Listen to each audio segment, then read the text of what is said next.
옛날 어느 마을에 몰락한 양반집이 있었는데 아비는 몇 년 전에 죽고 모녀만 가난하게 살고 있었다. 그런데 딸은 아름답고 현명하여 이웃집 양반과 정혼을 하고 혼인날을 기다리고 있었다. 그러던 어느 날 마을 불안당 덕출이가 그녀의 어미를 찾아오는데 여긴 어쩐 일로 오셨소? 아니, 춘심이가 시집 간다고요? 내 이런 말은 안 하려고 했는데 이미 춘심이는 나랑 여러 번 정을 통한 달코 다른 처자인데 이미 나한테 몸과 마음을 다 허락해놓고 시집을 간다니 그렇게는 안 되겠소. 아니, 그게 무슨 말이여? 내 딸아이와 이야기를 해보겠소. 그리고 잠시 후 어미가 딸에게 물었다. 얘야, 너 불안당 덕출이 놈하고 그렇고 그런 사이라던데 그게 사실이냐? 어디 사내가 없어서 그런 놈이랑 이 어미한테 숨김없이 말해보거라. 네, 뭐라고요? 어머니, 그게 무슨 말인가요? 절대 그런 일 없어요. 저는 그 사람 얼굴도 잘 모르고 손 한 번 잡은 적이 없어요. 아니, 그런데 그놈이 왜 그런 소리를 짓거리는 게야? 우리 집이 가난하고 못 사니까 쉽게 보고 관계를 부리는 것이에요. 상대할 것이 못 됩니다. 이런 천하의 고얀 놈을 봤나? 춘심이의 어미는 덕출이를 관아에 고하여 벌주기로 결심하였다. 그런데 사또 앞에서 둘은 서로의 말이 옳다고 주장하였고 사또는 고시마다 따로 불러 묻는데 그래, 내가 저 처녀와 여러 번 정분을 나누었다 하니 처녀의 용모에 대해 반드시 알고 있을 것이다. 만약 틀리면 가만두지 않을 것이다. 덕출은 사또에게 상세히 고하였고 춘심이를 불러 들어보니 덕출이의 말과 틀림이 없었다.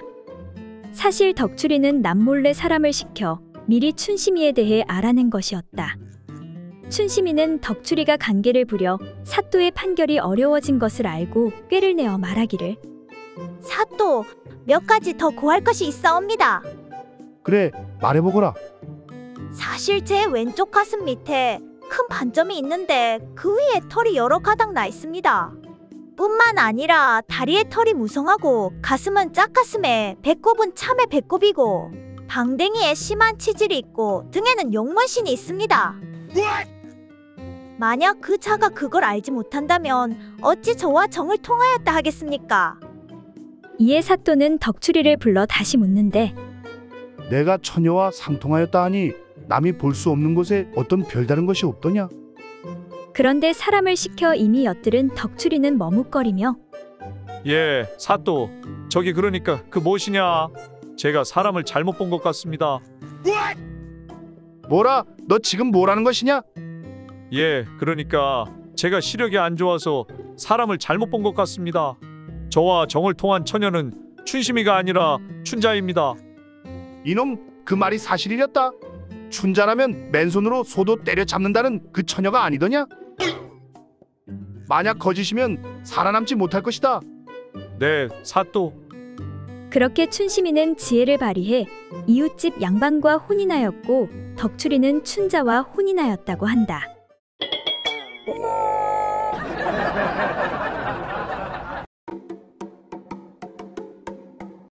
옛날 어느 마을에 어떤 허름한 주막을 운영하는 부부가 있었다. 그런데 부부는 모두 색욕이 강해 밤낮으로 그 일에 열을 올렸다. 그러나 사람이 있을 때는 민망하여 서로 간에 미러를 정하였다. 임자, 오늘도 외눈박이를 죽입시다. 어머, 어제도 죽이고 오늘도 또 죽여요? 그 말은 꼿꼿해진 남자의 물건이 이를 치른 후 흐물흐물 쓰러지니 이것을 외눈박이를 죽이자라고 돌려 말한 것이었다. 그러던 어느 날 한 유명한 외눈박이 도적이 한탕 후 그 주막에 머물게 되었다. 이보시오, 방 하나 얼른 내주시오. 그렇게 도둑은 부부의 옆방의 방을 얻어 누웠는데 도둑질이 탄로 날까 신경이 쓰여 늦게까지 잠을 못 이루고 있었다. 그런데 옆방에서 소리가 들리길 여보, 우리 이제 외눈박이를 죽이는 것이 어떻겠어? 그거 듣던 중 반가운 소리구만. 그래, 외눈박이를 어찌 죽이려고? 글쎄 올시다. 어찌 죽일까요? 그놈 목을 손으로 꽉 졸라 죽일까요? 사정없이 주물러 정신없게 해서 잡아먹을까요? 아무튼 이번에는 한 번에 잡아먹지 말고 천천히 잡아먹읍시다. 여튼 옆방 손님이 깊이 잠들면 바로 죽입시다. 이에 크게 놀란 도둑은 관아에 자수하는데 사또 나으리 짐승만도 못한 이 부부에게 얼른 큰 벌을 내려주십시오. 네, 비록 도둑질은 하나 사람을 죽이고 먹지는 않습니다. 이에 당황한 부부가 자초지종을 이야기하는데 사또 그 외눈박이는 서방의 아랫도리를 말하는 것이고 외눈박이를 죽이는 것은 행사를 치르는 것을 이야기합니다. 어이구, 내가 속았어. 그렇게 사또는 부부에게 상을 내리는데 어쨌든 유명한 도적을 잡아왔으니 상으로 쌀 20섬과 관에 있는 최고급 장어 몇 마리를 내어줄 테니 열심히 외눈박이를 죽이도록 하거라. 이에 부부가 말하길 아닙니다. 사또. 쌀만으로도 충분합니다. 장어는 사또께서 드시지요. 하니 사또가 아니네. 슬프게도 내 외눈박이는 이미 10년 전에 완전히 죽었다네.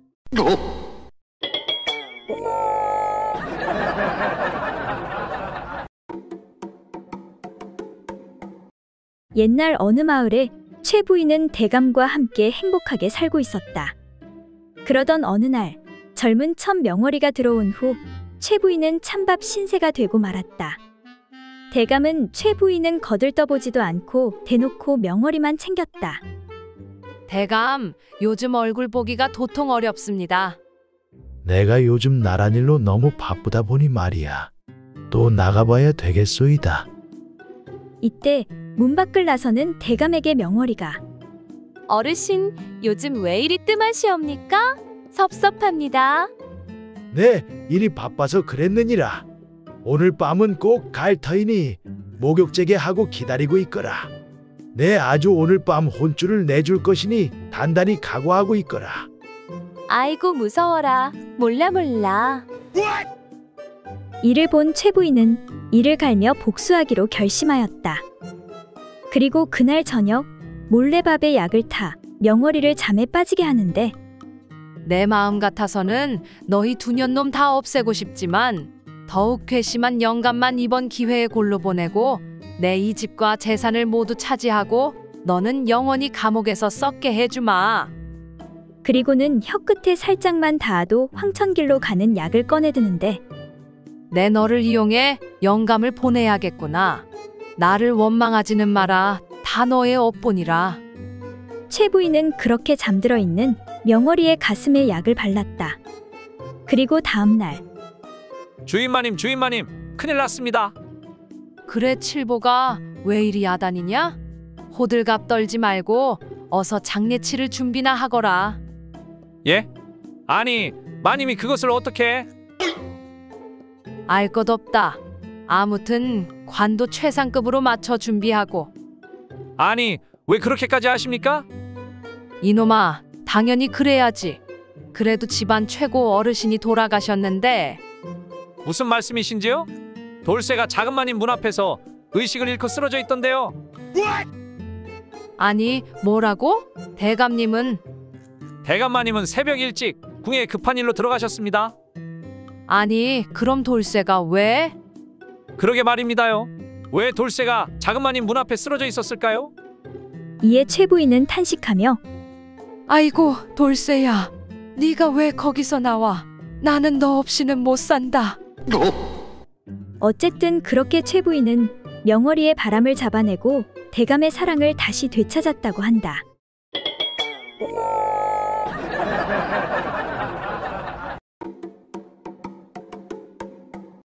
옛날 어느 소문난 만석군 양반댁의 어리석은 외동아들이 장가들 때가 되자 이웃 마을의 세 처녀가 서로 시집을 오고자 했다. 그런데 세 명 모두 가문이나 바느질 솜씨, 용모, 예절 등이 한결같아 며느리감으로 가려내기가 여간 어려웠다. 마침내 양반은 지혜를 가늠하기 위해서 세 처녀를 한자리에 불러 모아놓고 수수께끼를 냈다. 여자는 남자와 달라 입이 둘이 있느니라. 위에 있는 입 말고 아래에 입이 하나 더 붙어 있도다. 내가 묻노니 윗입과 아랫입 중에서 어느 것이 더 어른인가? 사려 깊게 답을 해보거라. 이에 첫 번째 처녀가 자신 있게 먼저 대답을 했다. 예, 윗입이 더 어른입니다.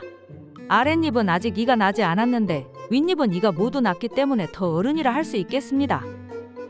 그러자 두 번째 처녀가 답하길. 아닙니다. 아랫입이 더 어른입니다.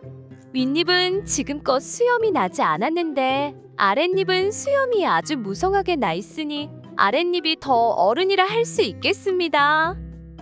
세 번째 처녀는 말없이 다소곳이 앉아서 얼굴만 붉히고 있었다. 양반이 그 처녀에게 넌지시 눈길을 주며 그래, 너는 어느 쪽이냐? 하고 물으니 세 번째 처녀가 답하기를. 둘 다 틀리지는 않았지만 맞는 답이라고도 할 수 없습니다. 소저의 생각으로는 윗입이 더 어른입니다.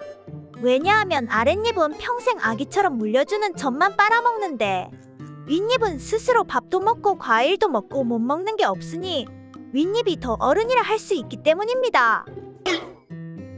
이를 듣고 양반이 말하기를. 그럼 그렇지. 내 말이 옳도다. 음양의 이치를 제대로 아는 걸 보니 한지아비의 아내 노릇을 충분히 할 자격이 있도다. 하고는 무릎을 탁 쳤다. 이에 그 말을 들은 어리석은 아들이 말하길. 그런데 아버지, 저는 젖이 안 나오는데 어찌하면 좋나요?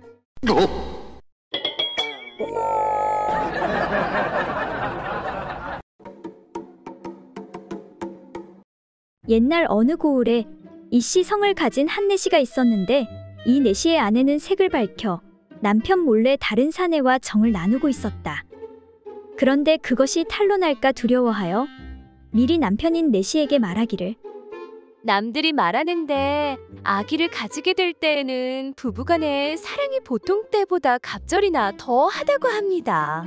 제가 요즘 당신을 사랑하는 마음이 갑절이나 늘었으니 생각건대 혹시 아기를 가지지 않을까 합니다. 부인, 참으로 안타깝게도 우리 내시들은 물건이 잘려 정상적인 잠자리를 할 수가 없으니 어찌하겠소?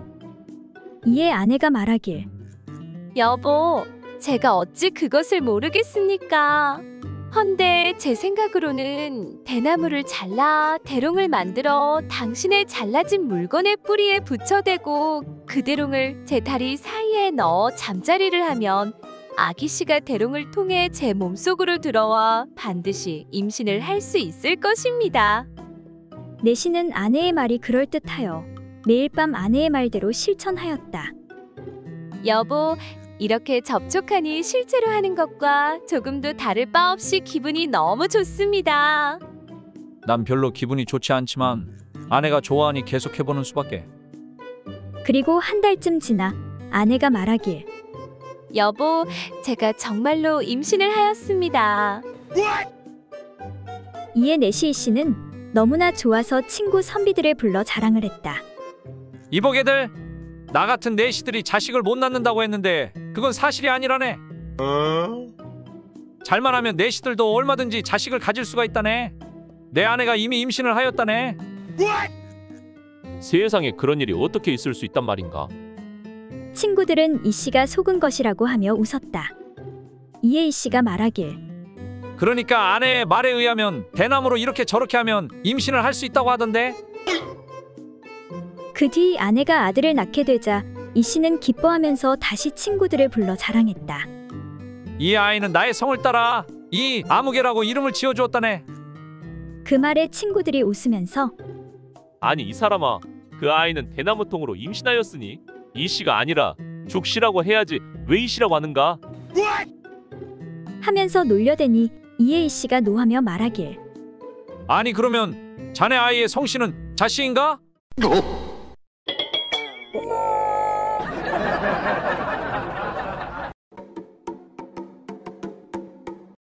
옛날 어느 마을에 여자를 한 번도 접해보지 못한 순진하고 어리숙한 사내가 장가를 가게 되었다.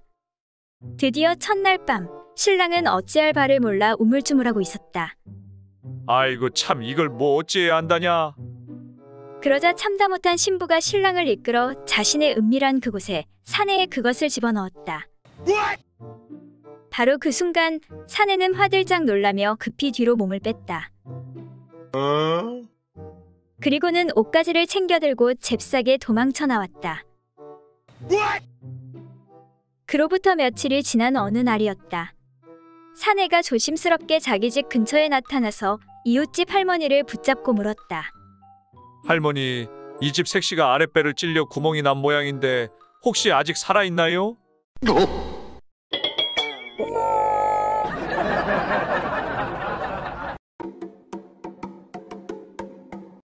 옛날 어느 마을에 일생을 주색에 파묻혀 살아온 한 노인이 어떻게 또 새로운 첩을 맞아 즐겁게 살까 고심하고 있었다.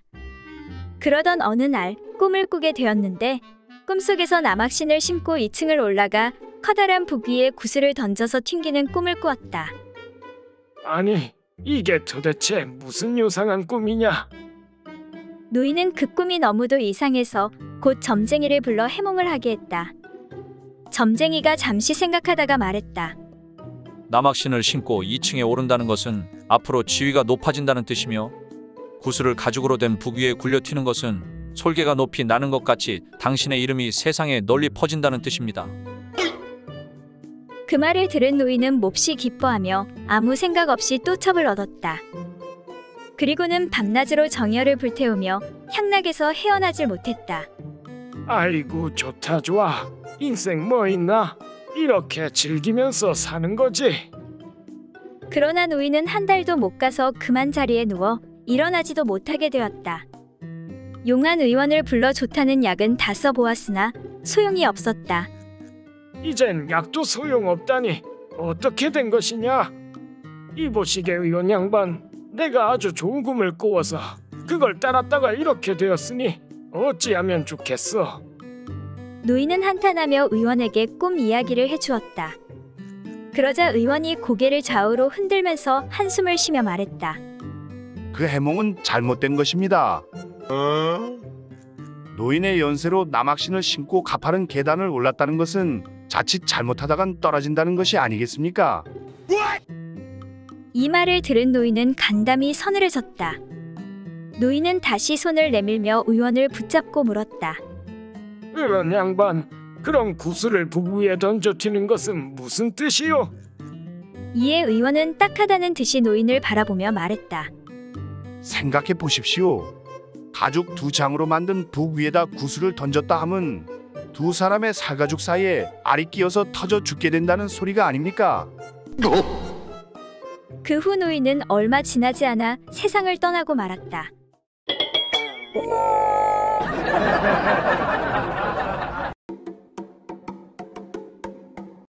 옛날 어느 한적한 시골 마을에서 여러 마리의 소를 기르는 농부네 집으로 나이가 지긋한 한 손님이 찾아왔다. 손님이 대문을 두드리며 말했다. 주인장 계시오. 있으면 잠깐 나와 보시오. 그 소리를 들은 그 집의 어린 딸이 나와 고개를 내밀었다. 아저씨, 무슨 일로 오셨어요? 손님이 꽤 심각한 표정을 지으며 물었다. 내 아버지 집에 계시냐? 잠시 손님을 살펴보던 어린 딸은 대답은 하지 않고 수다를 늘어놓기 시작했다. 아저씨, 황소 씨를 받으러 오신 분 맞죠? 아버지를 찾을 필요도 없어요. 시 한 번 받는데 열량이면 돼요. 건강하고 족보도 있는 놈이에요. 손님은 고개를 흔들었다. 아니, 그게 아니라 난 내 아버지를 만나야겠다.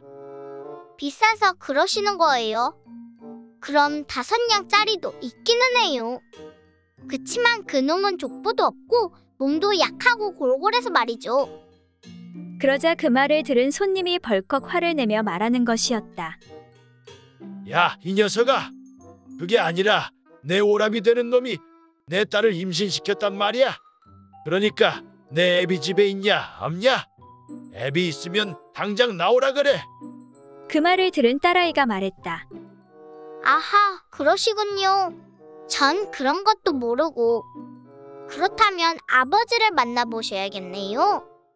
전 우리 오빠 시값이 얼만지 전혀 모르걸랑요.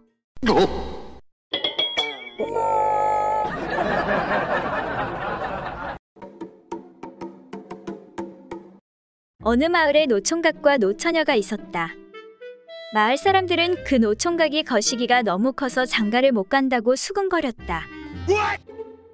그리고 그 노처녀는 거시기에 이빨이 있어서 시집을 못 간다고 하며 수근거렸다.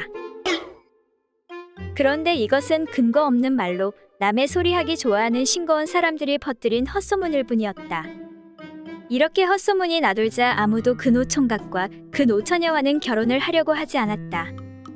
그래서 하는 수없이 참견하기 좋아하는 중매쟁이 아줌마가 나서서 그들 둘을 좋은 말로 구슬려 혼례를 성사시켰다. 이대로 있다간 둘 다 홀몸으로 늙어 죽을 것이니 둘이 한번 만나보지 그래. 그렇게 해서 노총각과 노처녀는 혼인을 하게 되었다. 그리고 첫날 밤에 노총각과 노처녀가 한 이불 속에 들었다. 그런데 총각이 들은 소문대로 생각하기를, 만일 이 여자의 그곳에 정말로 이빨이 있다면 어떻게 하지? 그래서 만일의 경우를 대비하여 거시기 대신에 시험 삼아 그곳에 무릎을 슬그머니 밀어 넣어봤다. 노처녀 역시 소문을 들은지라 너무 큰 거시기가 들어오면 어떡하나 싶어서 은근히 두려워하고 있었다. 그런데 아니나 다를까 떡돌 같은 것이 덮치려 하는 것이었다. 노처녀가 생각하기를, 아니 이게 뭐야? 뭐가 이렇게 커? 그래서 노처녀는 들어오려는 그놈을 손톱으로 허비고 꼬집어 버렸다. 그러자 남자가 에크하고 소리를 지르며 무릎을 치었다. 그런데 무릎을 살펴보니 피가 줄줄 흘러내리는 것이었다. 남자는 눈이 휘둥그레져서 중얼거렸다. 과연 소문과 같이 그놈의 이빨이 무섭긴 무섭구나. 그러고는 옷만 챙겨 잽싸게 도망쳐 나왔다. 그러자 여자도 속으로 중얼거리며 말했다. 과연 이 남자의 거시기는 소문보다 훨씬 더 크구나. 큰일 날 뻔했네.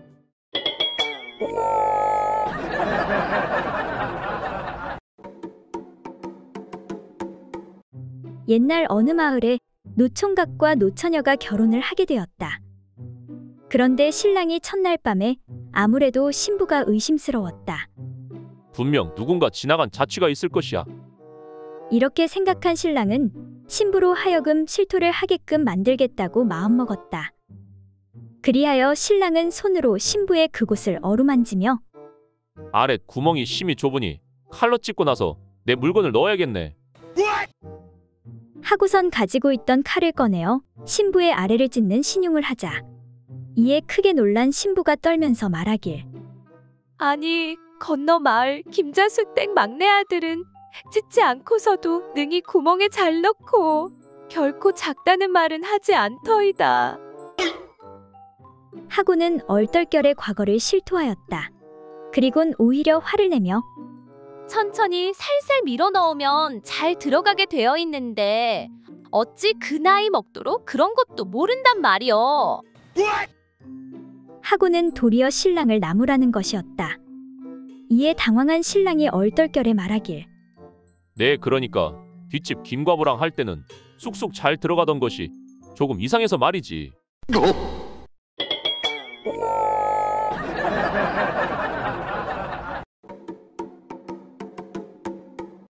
옛날 중부 지방에 사는 한 젊은이가 경상도 지방으로 장가를 가게 되었다. 첫날 밤에 장모가 술상을 차려 신방에 넣어주고는 이튿날 아침 자고 나온 사위에게 장모가 웃으면서 물었다. 자네 어젯밤에 넣어준 좀 것은 잘하고 잤는가? 이 말은 장모가 어젯밤에 넣어준 술상이 보잘것없었지만 좀 먹고서 잤냐는 뜻으로 한 인사말이었다. 하지만 이 말을 중부 지방에서 온 사위는 다른 뜻으로 알아들었다. 즉, 어젯밤에 신방에 넣어준 보잘것없는 내 딸과 잠자리를 잘하고 잤는가? 라는 말로 알아들은 것이었다. 그래서 사위는 머뭇거리다가 작은 목소리로 대답했다. 예, 장모님. 어젯밤에 새 판을 하고 잤습니다. 즉, 사위는 밤새 신부와 3번의 잠자리한 것을 그대로 말한 것이었다. 하지만 장모는 사위가 매우 어리석어 말귀를 못 알아들은 것으로 여기고 언짢아했다. 그래서 장모는 고개를 돌리고 혼잣말로 중얼거렸다. 아이고 이런, 저 사람이 우리 집 바보머슴 돌쇠보다 못하구먼. 그렇게도 못 알아들어? 이것은 사위가 집에서 일하는 머슴보다 더 어리석다고 한탄한 말이었다. 그런데 이 말을 들은 사위는 장모가 밤새 3번 했다는 말에 대해 겨우 그것밖에 못했으니 정력이 너무 약해 돌쇠보다 못하다고 꾸짖는 것으로 잘못 알아들었다. 이에 참다 못한 사위가 장모에게 화를 내면서 항의하듯 말했다. 장모님, 그 돌쇠란 녀석이 어떤 놈인지 모르겠지만은 저는 장가 오느라고 며칠 동안 잠도 제대로 못 잤고 또 멀리서 말을 타고 몇백 리 길을 와서 지친 몸으로 피곤한데 첫날 밤에 내리 3판을 했으면 많이 한 것이지 그게 어찌 부족하단 말입니까? 이에 크게 놀란 장모는 어이가 없어 웃으면서 말했다. 그래, 자네가 아무리 그래도 돌쇠보단 나은 것 같구먼. 내 미안하네 그려. 그런데 이때 옆에 있던 바보 돌쇠가 말하는데 마님, 섭섭합니다요. 그저께 밤에 5번이나 해드렸는데 말입니다.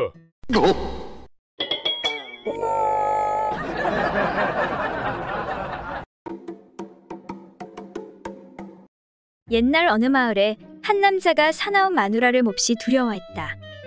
그래서 무슨 일이든지 마누라에게 허락을 받아야 했고 마누라가 2눈만 부릅떠도 부들부들 떨었다. 여보, 내가 아까 말한 장작은 다 패였어?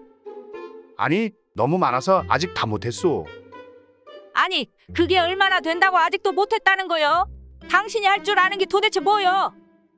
부인은 매번 아주 작은 일에도 남편의 콧등에 대고 손가락질을 하며 마구 욕을 퍼부어 대기 일쑤였다. 어느 날 밤일을 하던 남편이 제대로 하지 못하자 아내가 또 욕을 퍼붓기 시작했다. 이 인간아, 당신은 도대체 할 줄 아는 것이 뭐요? 필요도 없는 것이기 달고 다니지 말고 그만 떼버리시오.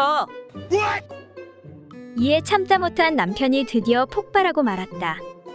아니, 이놈의 여편네가 하늘 같은 남편하기를 어떻게 하는 거야?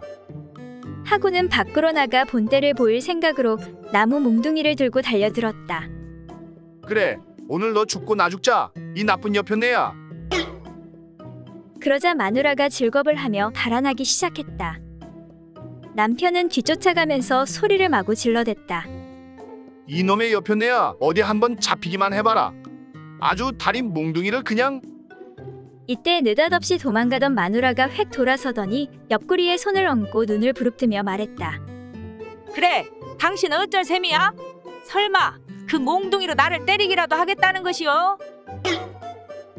라고 하며 분노가 절정에 다다른 아내가 무섭게 남편을 노려보았다. 이에 정신이 돌아온 남편은 질겁한 나머지 꿇어앉아 몽둥이를 제깍 마누라에게 넘겨주며 말했다.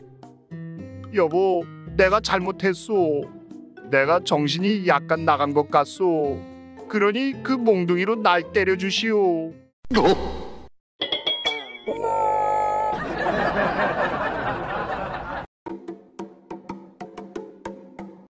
옛날 어느 고을에 조정에서 일을 하던 어리석은 이모 조관이라는 자가 있었다. 그런데 이 이모 조관은 색을 어찌나 밝히는지 여종 중에서도 반반하게 생긴 여종은 그냥 두지 않았다. 그러던 하루는 벌건 대낮임에도 불구하고 여종 하나를 이끌고 마당 정원에 파묻혀 그 짓을 하느라 여념이 없었다. 아이고, 요 이쁜 것, 이리 가까이 와보거라. 나으리, 누가 보면 어쩌려고 이러십니까? 때마침 근처를 지나가던 하인들이 마당 정원에서 나무 사이로 보이는 그 광경을 잘못 보고는 집으로 침입하려는 도둑으로 오해해 소리쳤다. 야, 이 도둑놈아. 저기 도둑놈이 들었다. 저놈을 어서 잡아라. 하고는 저마다 손에 몽둥이를 들고 곧장 그곳으로 뛰어들었다. 뜻밖의 사태에 처지가 난감해진 이 조관은 끼고 있던 여종을 얼른 나무 뒤로 숨겨놓고 자기는 하인들 앞으로 뛰어나와 시치미를 뚝 뗐다. 왜 이리 시끄러우냐? 아이고 나으리, 다름이 아니오라. 방금 도둑놈이 들어온 것 같아서 그렇습니다요. 뭐라고? 도둑이 들었다니? 그게 사실이냐? 도둑놈 소리에 나무 뒤에 숨어있던 여종이 놀라 튀어나왔다. 나으리, 도둑놈이 들어왔다니 그게 무슨 말씀이옵니까? 너무 무섭습니다. 그러자 곧바로 사태를 파악한 하인들은 터져나오는 웃음을 애써 참으면서 이렇게 둘러댔다. 나으리, 사실 도둑놈이 방금 전에 이 탐을 넘어서 도망쳤습니다요. 그러니 안심하셔도 되십니다. 그러자 어리석은 이조관은 하인들에게 들키지 않았다고 착각하고 허세를 부리며 말했다. 그 도둑놈이 만약 나한테 걸렸으면 뼈도 못 추렸을 텐데 용케 알고 도망갔구나. 하니 하인들이 웃으며 말하길. 나으리, 그래도 조심하셔야 합니다. 제가 보니 그 도둑놈이 쬐깐한 가죽 몽둥이를 달고 있었거든요.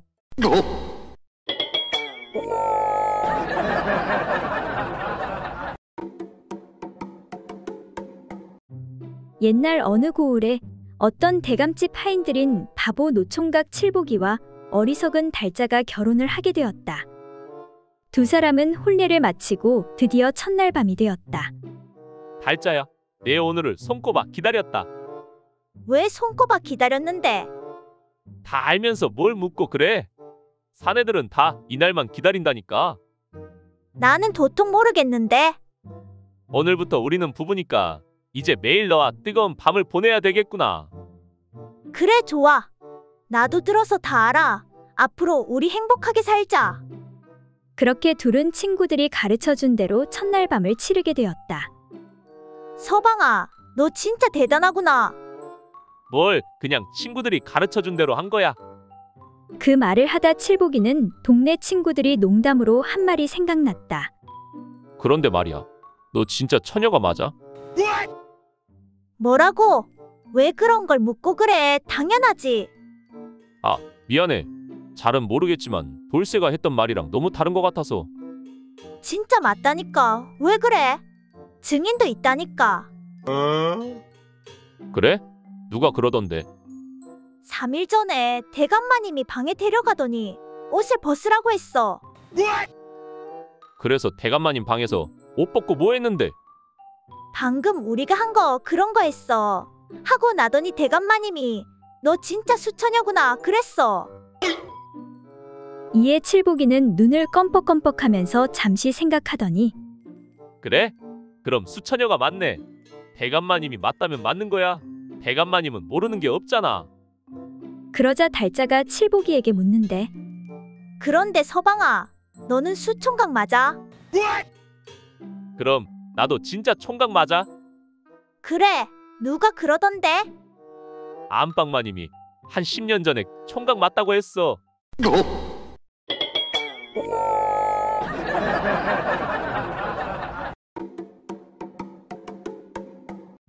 옛날 어느 마을에 건망증이 매우 심한 사또가 있었다. 이 사또는 오랫동안 일을 거들은 아랫사람들의 이름은 알고 있었지만 몇 년 안 된 사람의 이름은 기억하지 못하였다. 아니, 저 친구 이름이 뭐였지? 어이 자네, 어이 김가야, 이 사람아. 네, 사또 부르셨습니까? 자네가 김가 아니었나? 왜 대답이 없는 게냐? 예, 소인의 성은 홍가에 이름은 삼식입니다, 사또. 아 그래, 홍삼식이. 자네가 여기서 일한 지가 얼마나 되었지? 한 2년 되었습니다. 그렇구나. 내 다음번에는 꼭 기억하도록 하겠네. 아이고, 갈수록 기억력이 떨어져서 큰일이네. 이에 사또는 매일 이름을 잊어버리는 것이 민망하여 깊이 생각한 끝에 한 가지 계책을 마련하였다. 곧 종이에 홍합을 그려놓고 그것을 보면서 아랫사람의 성씨가 홍씨임을 기억하는 것이었다.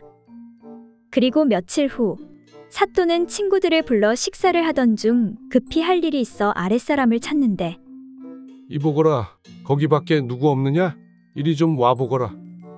이때 홍가가 나타나는데. 예, 부르셨습니까? 응, 그래. 근데 저 친구 성씨가 뭐였지? 사또는 또 기억을 못하면 섭섭해할 것이라 생각해 종이를 꺼내 그림을 봐도 도무지 기억이 나지 않는 것이었다. 아니, 내가 이걸 왜 그렸지? 이 친구 성이 뭐였지? 그런데 사또가 그림을 다시 보니 마치 여자의 그것처럼 보이는 것이 아닌가. 이에 무릎을 탁 치며. 그래, 보가야. 자네 성씨가 보가가 맞지? 아니옵니다, 사또. 소인의 성은 보가가 아니옵니다. 이때 옆에 있던 친구가. 이런 무식한 양반아, 세상에 보가가 어디 있나? 자네 머리는 젊을 때나 지금이나 똑같군. 나 역시 그림을 보니 딱 하나 생각나는 게 있는데. 하며 말하길. 그럼 자네 성씨가 옥가가 아닌가? 소인의 성은 옥가가 아니옵니다. 이에 다른 친구가 말하길. 이런 멍청한 친구들 같으니라고 먹물개나 먹은 양반들이 왜 그러는가? 내가 그림을 보니까 딱 그걸 넣고 들락날락 하고 싶은 생각밖에 안 드는데 그러니 자네 성씨가 박가가 아닌가?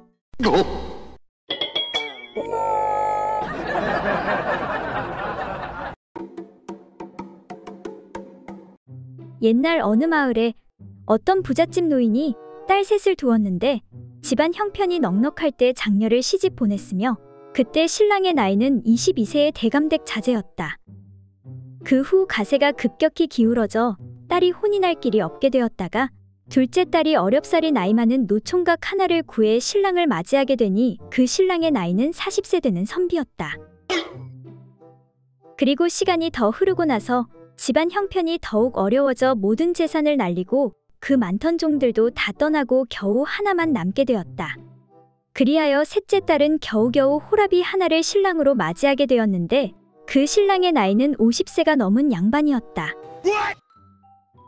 그러던 어느 날 세 딸이 친정에 모일 기회가 생겨 조용히 얘기를 나누고 있었는데 이런저런 이야기를 하던 중 각자 자기 신랑의 물건에 대한 이야기가 나오게 되었다. 먼저 22세 사내와 결혼한 장녀가 말하기를 우리 신랑의 물건에는 빳빳한 침이 있더라. 육침이. 그러자 40세 부록과 결혼한 둘째 딸이 답하기로 우리 신랑의 물건에는 힘줄 같은 것이 있는 것 같았어요. 라고 말하였다. 그러자 50세 지천명과 결혼한 셋째 딸이 말하는데 글쎄, 우리 신랑은 침도 힘줄도 아니고 다만 힘 없는 껍데기와 부드러운 고기뿐이던데요. 라고 하는 것이었다. 그때 우연히 세 딸들의 그 말을 엿들은 노인이 크게 한숨을 쉬고는 중얼거리며 말하였다. 우리 집안 사정이 낭패를 보아 둘째와 셋째가 육침의 맛을 보지 못하니 그것이 한스럽구나. 정말 한스럽도다. 그때 그 집에 하나 남은 종인 떡새가 노인을 위로하며 말했다.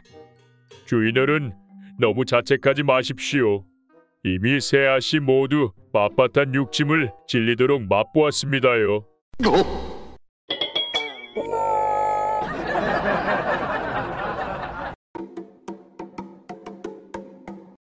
옛날 한 호걸 장군이 넉넉한 살림살이에 아무 어려움 없이 한평생 살다가 늙어 병이 들어서 의원을 청해 진맥을 부탁했다. 내 나이가 많아 기운이 쇠잔해져 병이 난 것 같으니 자네가 내 병을 고쳐주면 많은 보상을 하겠네. 이 말을 들은 의원이 방안을 한 바퀴 둘러보니 장군은 비단 이불을 덮고 누워있고 옆에는 아름답게 치장한 여인들과 각종 악기가 나열되어 있고 앞쪽에는 술과 고기가 차려진 상이 놓여 있었다. 의원은 아무 말 없이 진맥을 한 다음 엄숙한 표정으로 말했다. 장군님, 잘 들으십시오. 병을 고치고 더 오래 장수하시려면 기생과 악기들을 모두 치우고 앞에 놓인 술상도 물리치셔야 합니다. 이러한 것들을 가까이 하지 않으셔야 병을 고칠 수 있습니다. 이 말을 들은 장군은 손을 좌우로 내저으며 말했다. 의원 양반, 내가 병을 고쳐 오래 살려고 하는 것은 이런 것들을 더욱 즐기면서 살고자 함인데 만약 이것들을 치우라고 하면 100년을 더 산다고 해도 하지 않겠네. 자네는 그냥 물러가게나. 그리고 며칠 후 옛날에 알고 지내던 선비 한 사람이 병문안차 방문하여 이렇게 말했다. 장군께서 마땅히 술과 고기를 물리치고 연부를 부지런히 하시면 극락세계로 가실 수 있을 것입니다. 이 말에 장군이 큰 관심을 가지고 물었다. 이 사람아, 거기 극락세계에 가면 돼지고기와 술 그리고 예쁜 기생들도 있는가? 그런 것은 들어보지 못했으나 일을 하지 않아도 안락한 생활을 할 수 있는 곳으로 알고 있습니다. 그 말에 장군은 손을 내저으며 그만두게나. 나는 극락세계가 아니라 그보다 훨씬 더 좋은 곳이라도 그런 것들이 없으면 가지 않겠네.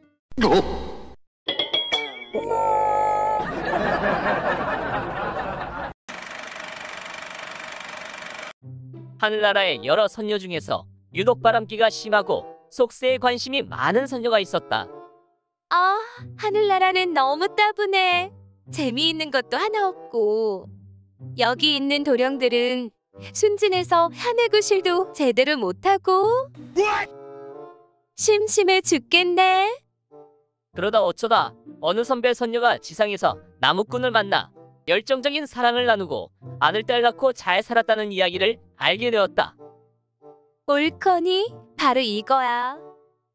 그렇게 해서 선녀는 남자를 찾아 지상으로 내려오게 되었다. 지상으로 내려온 선녀는 어느 깊은 산 속에 조그만 연못으로 찾아갔다. 선녀는 듣던 대로 옷을 훌훌 벗어 잘 보이는 곳에 놓아두고 목욕을 하기 시작했다. 그러자 얼마 지나지 않아 젊고 잘생긴 나무꾼 하나가 나타나는 게 아닌가? 선녀는 가슴이 두근거리기 시작했다.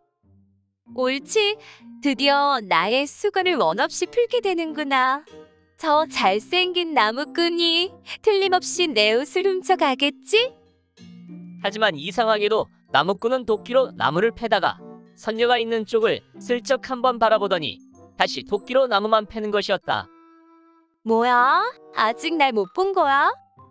이상하게 생각한 선녀는 좀 더 나무꾼 근처로 자리를 옮기고 다시 기다렸다. 하지만 나무꾼은 선녀를 본 채 만취하고 계속해서 나무만 패는 것이었다. 아니, 도대체 왜 안 오는 거야? 기다리다 못한 선녀는 할 수 없이 옷을 주워 입고 나와서 나무꾼에게 다가가 항의했다. 이봐요, 나무꾼 씨. 소문 못 들었어요? 난 하늘에서 내려온 선녀인데 도대체 왜 날개 옷을 감추지 않는 거예요? 그러자 나무꾼은 당황하며 말했다. 저는 여기 금도끼 준다는 신령님 소문 듣고 왔는데 혹시 못 보셨어요?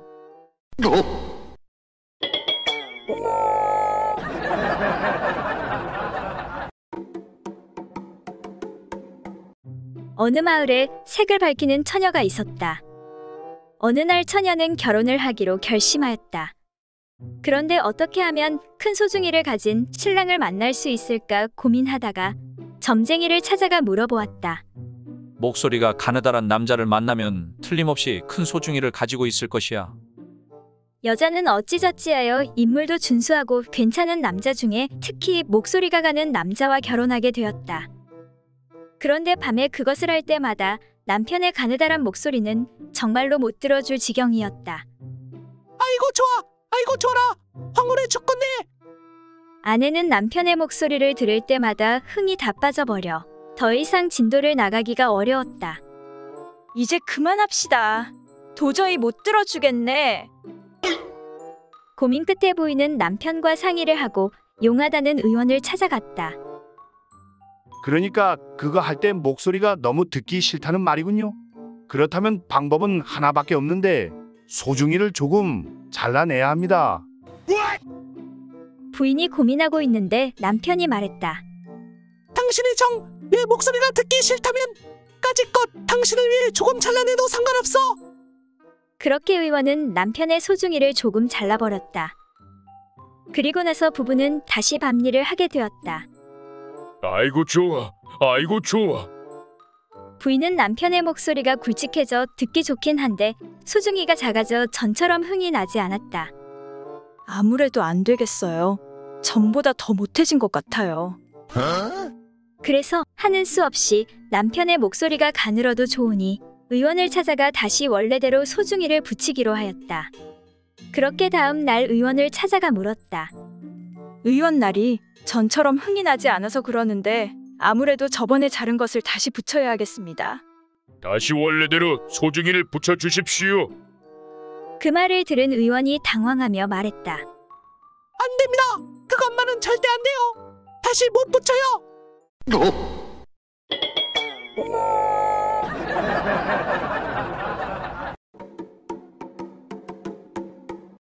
얼굴 반반한 어떤 계집이 새 서방을 두고 지냈다. 그런데 꼬리가 길다 보니 종국에는 남편에게 덜미가 잡히고 말았다. 어느 날 남편이 작정하고는 일부러 먼 곳에 볼 일이 있어가는 체하고서 집을 나와 근처에 숨어서 지켜보고 있었다. 그런데 과연 어떤 사내 녀석 하나가 살금살금 자기 집으로 숨어 들어가는 것이었다. 부인 보고 싶었어. 어서 거시기 합시다. 남편이 놈을 붙잡으려고 잠시 기다렸다가 뒤쫓아가서 문을 두드리며 소리쳤다. 빨리 문 열어. 문이 왜 잠겼어? 이거 큰일이 났구먼. 이를 어쩐단 말이오. 잠시 뜸을 들인 후 안에서 아내가 말했다. 누구시여?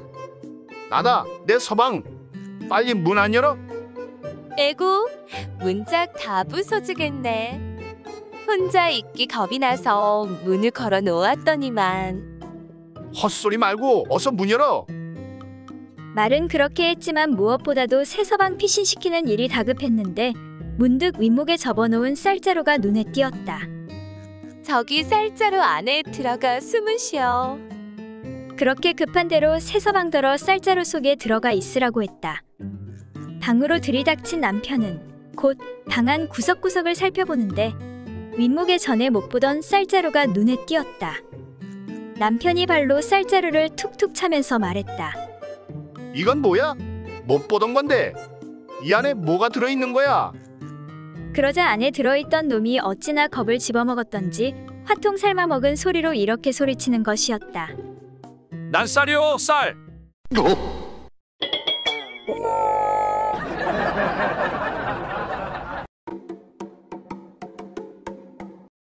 옛날 어느 한 선비가 남쪽 지방을 유람하던 중 동문수학하던 친구가 수령으로 있는 어느 고을에 당도하게 되었다. 이에 친구가 환영 잔치를 베풀었는데 좋은 음식이 차려지고 예쁜 기생도 옆에 와 앉았다. 오랜만에 친구가 왔으니 잘 놀다가 가시게. 그러나 마침 그날이 선비의 부친의 기일인지라 오래 놀지 않고 조금 있다가 빠져나와 그냥 돌아왔는데 수청 들던 기생이 가만히 따라와 숙소까지 온 것이었다. 선비가 그냥 잠자리에 들려다가 옆에 앉아있는 기생을 보니 그 아름다움이 이루 말할 수가 없었다. 이에 선비가 속으로 은근히 생각하기를 기일이고 무엇이고 내 저것을 그냥 덮쳐버릴까? 아니면 윤리에 어긋나니 그만두어야 하나? 하고 밤이 깊도록 생각하며 결정치 못하다가 밤중에 드디어 참지 못하고 이불 속으로 수청 기생을 끌어들여 자신의 물건을 세워 기생의 몸 깊은 곳 부드러운 살 속으로 밀어넣어 결합하고 말았다. 그러나 생각해보니 돌아가신 부친께 죄를 짓는 것 같아 기분이 영 개운치 않았다. 그리하여 곧 물건을 빼며 가만히 말하기를 오늘은 내 부친의 기일이라 이렇게 거두어 중단하는 것을 이해해다오. 내 뒷날 다시 와서 밤새도록 잘 놀아줄 것이니라. 이 말을 들은 기생은 떨치고 일어나 화를 내면서 큰 소리로 외쳤다. 아니, 선비님, 도둑이 이미 남의 집에 들어왔다가 물건을 훔치지 못하고 도망간다고 능히 도둑의 이름을 면할 수 있겠습니까? 하고는 크게 선비를 꼬지졌다. 이에 선비가 다 죽어가는 목소리로 아니, 음식을 사기 전에 맛 좀 보았다고 도둑이라니 정말 너무한 것이 아니오.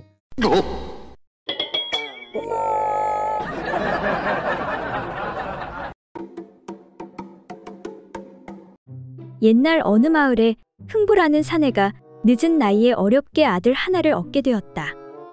그는 하나밖에 없는 아들을 애지중지하며 키웠는데 아들에게는 큰 문제가 하나 있었다. 아들아, 오늘도 글 공부를 열심히 하였느냐? 예, 아버지. 오늘도 피똥 싸게 열심히 공부했습니다. 그것은 바로 거짓말을 하면 귀가 길어지는 희한한 병이 있는 것이었다. 사내는 용하다는 의원은 모두 만나보았지만 아들의 병을 고칠 수가 없었다. 깊은 시름에 빠진 사내는 마지막으로 용한 무당을 찾아가는데 사내의 사연을 들은 무당이 말하기를 그 병은 약으로는 고칠 수 없는 병이요. 집안에 악귀가 들어 저주가 내린 것이요. 아이고 무당님, 제발 제 아들의 병 좀 고쳐주십시오. 저러다 하나뿐인 자식 인생 망하게 생겼습니다. 악귀가 워낙 강해 완전히 쫓아내는 것은 불가능하오. 나이 40 넘어 어렵게 얻은 아들인데 어찌 방법이 없겠습니까? 내 10수년 전에 비슷한 병을 가진 자를 고쳐보긴 했는데. 그럼 내 아들도 좀 고쳐주십시오. 돈은 얼마든지 드리겠습니다. 그런데 큰 문제가 하나 있는데 괜찮겠소? 네, 무엇입니까? 바로 저주를 아들이 아닌 아비에게로 옮기는 것이요. 그리고 저주가 다른 방법으로 바뀌어서 나타날 수도 있어. 나야 살 만큼 살았으니 괜찮습니다. 죽는 것도 아니고 아들의 병만 고칠 수 있다면 어떤 저주도 받을 수 있습니다. 그렇게 구판이 시작되었고 다행히 아들의 병은 깨끗이 낫게 되었다. 그리고 몇 달 후, 여보, 어디 갔다 왔어? 어디 가긴 김서방네 가서 일 좀 돕고 왔지. 이 양반이 어디서 거짓말이야? 또 커졌네. 커졌어. 아들의 병은 나았지만 대신 아비인 흥부의 아랫도리에 저주가 붙게 되었다. 시도 때도 없이 아랫도리 좀 세우지 마시오. 동네 창피해서 다닐 수가 있나? 그렇게 시도 때도 없이 물건이 커지게 된 사내는 자식 20명을 낳고 알거지가 되었다고 한다.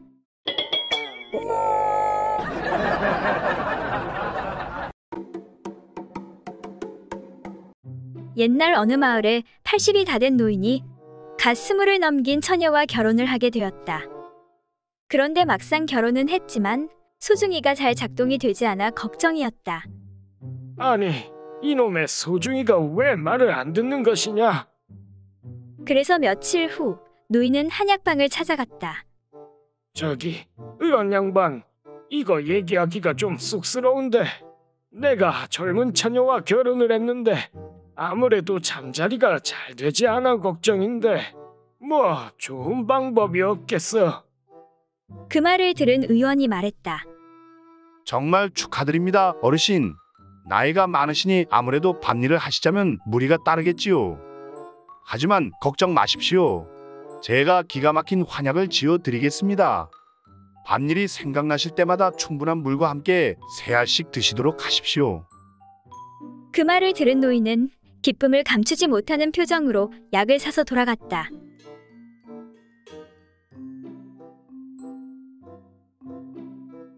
그리고 며칠 후 다시 약방을 찾은 노인이 의원에게 말했다. 이보시오, 의원 양반. 저번에 내가 사간 그 약 말이오. 아무래도 문제가 있는 것 같은데 그 약만 먹으면 피곤하고 졸린단 말이오. 이게 어찌된 영문이오? 그 말을 들은 의원이 이렇게 대답하는 것이었다. 그게 아니라 그러니까 그 약은 밭일 대신에 먹고 그냥 푹 주무시라고 드린 약입니다.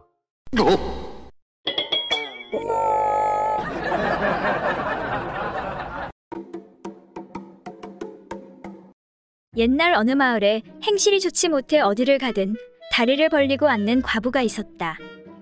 그러던 어느 날 한 번은 툇마루에 퍼질러 앉아 있는데 고양이한테 쫓기던 쥐가 과부의 그곳이 자기 집인 줄 알고 홀짝 뛰어 들어간 것이었다.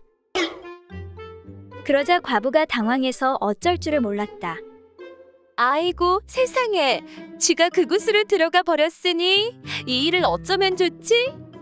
그런데 때마침 동네에서 어리숙하기로 소문난 총각 칠복이가 마당 앞으로 지나가기에 과부가 소리쳤다. 이봐요, 칠복이 총각. 시간 있으면 나하고 한번 재미 좀 보지 않을래요? 그동안 여인을 한번 안아보려고 무진장 노력해온 칠복이는 웬 횡재인가 싶어 좋아 어쩔 줄을 몰랐다. 저야 좋지요. 근데 그 말 참말이지요? 나중에 딴 말하지 마셔요.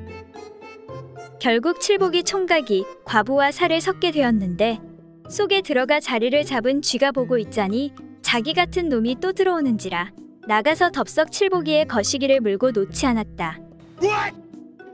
순간 칠복이는 거시기 끝이 따끔하고 아파서 이크하고 얼른 빼냈다. 아이고 나 죽네 나 죽어. 이것이 도대체 무엇이요? 칠복이가 아파하는 사이 거시기를 물고 있던 쥐가 함께 끌려 나왔다. 결국 과부의 생각대로 문제가 해결된 셈이었다. 그 후 얼마 있다 칠복이는 장가를 들게 되었다. 그런데 각시와 첫날 밤을 지내려는데 자꾸만 거기서 쥐가 나올 것만 같았다. 야옹야옹 야옹야옹. 그래서 쥐를 쫓느라 신부의 그곳에 대고 야옹야옹하기만 했다. 이상하게 생각한 신부가 물었다. 아니 왜 자꾸 거기에다가 야옹야옹 하는 거예요? 그러니까 그게 여자의 그곳에서 자꾸만 쥐가 나와서 물기 때문에 이러는 것이요. 그러자 영리한 신부가 신랑에게 말했다. 서방님 안심하세요. 저는 다리를 늘 오므리고 있어서 쥐가 못 들어와요. 그렇게 해서 칠복이는 기뻐하며 무사히 첫날 밤을 치를 수 있었다.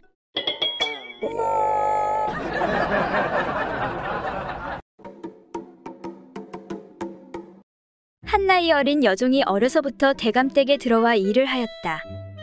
그런데 한두 해가 지나자 웬일인지 자꾸 훌쩍거리며 혼자 울곤 하는 것이었다. 그래서 대감마님이 영문을 몰라 다가가 물었다. 얘야, 무슨 일이 있길래 그렇게 혼자 우는 것이냐? 대감마님, 말씀드리기가 뭐하는데요.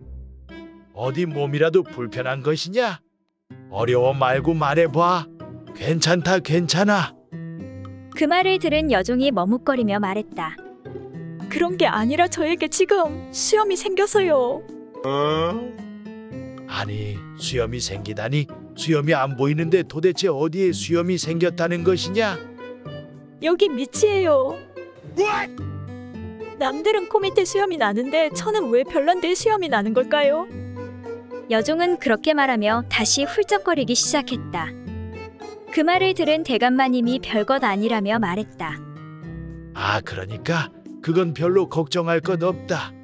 나이 들면 누구에게나 다 생기는 수염이니까. 그럼 대감마님도 거기에 수염이 있습니까? 그럼 나도 거기에 수염이 있지.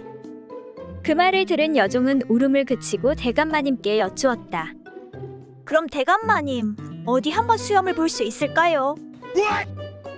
제가 봐야 믿든지 말든지 할 것 같아서요. 여종이 자꾸 조르는 바람에 대감마님은 하는 수 없이 허리띠를 풀고 수염 난 곳을 보여주었다. 그러자 어린 여종이 한참 동안을 들여다보더니 말했다. 이젠 알겠어요. 나이가 들면 모두 수염이 나나 보군요. 그건 그런데 대감마님은 사타구니에 웬 술병을 하나 차고 다니세요. 그 술은 대감마님 혼자서만 마시는 건가요?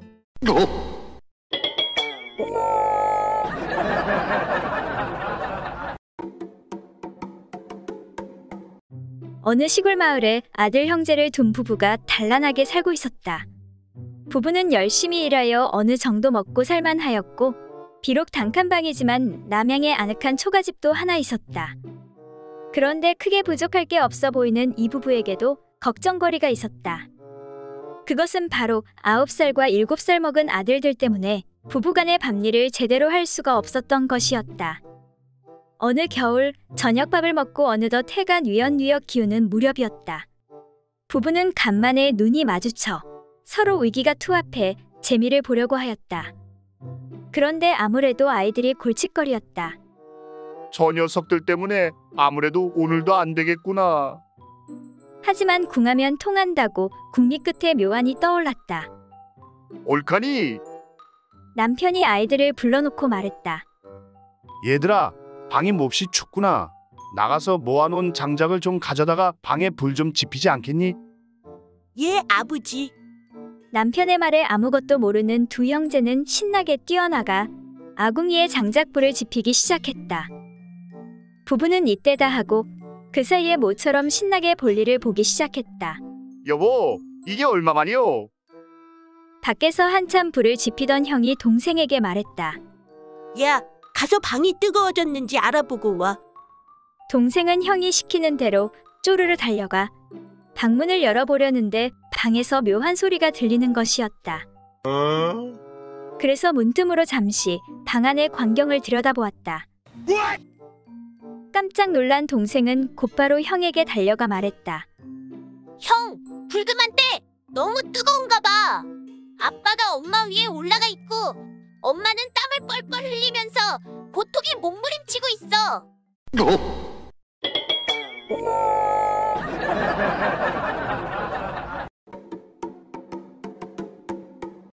옛날 어느 고을에 살던 어떤 처녀가 한 양반댁의 선비와 결혼을 하게 되어 첫날 밤을 보내게 되었다. 다음날 아침이 되어 신부가 밖으로 나가보니 신랑을 따라온 선비 집종들이 몰려와 신부에게 잘 주무셨느냐고 문안 인사를 드렸다. 세아 씨 잘 주무셨습니까? 이때 신부가 그 종들을 쏘아보며 다음과 같이 물었다. 이놈들아, 너희 도련님에게 원래 첩이 있었느냐? 아니요, 없었습니다요. 신부가 화를 내며 다시 물었다. 바른 대로 말하거라. 도련님이 집에 첩을 몇 명이나 거느리고 있느냐니까. 신랑 집 종들은 당황해하면서 말했다. 우리 도련님은 아직 나이가 어리고 해서 첩이 없습니다. 사실입니다요. 라고 대답했다. 이 말을 들은 신부는 더욱 화를 내면서 앙칼진 목소리로 말했다. 요것들아, 거짓말 마라. 너는 어찌하여 나를 속이려 하느냐? 너희 도련님이 첩을 두고 있지 않다면 어찌하여 밤에 잠자리를 하면서 그렇게도 능숙하고 다양하게 거침없이 잘할 수가 있단 말이냐? 거짓말 말고 첩이 몇 명인지 바른 대로 이루거라. 아닙니다, 세아씨. 소인들은 정말 사실대로 아랜 것이옵니다. 신부는 혼자 씩씩거리면서 종들을 쏘아보았다. 이에 한 종이 신부에게 말했다. 그런데 거참 희한한 일입니다요. 세아씨께서는 귀중 처녀로서 우리 도련님과 첫날 밤을 한번 겪어보고서 어찌 신랑의 그 숙달된 잠자리 기능을 그렇게도 잘 아신단 말입니까? 라고 말하니 이에 당황한 신부가 둘러댔다. 아차, 내가 잠깐 옆집 김총각이랑 착각했나 보구나.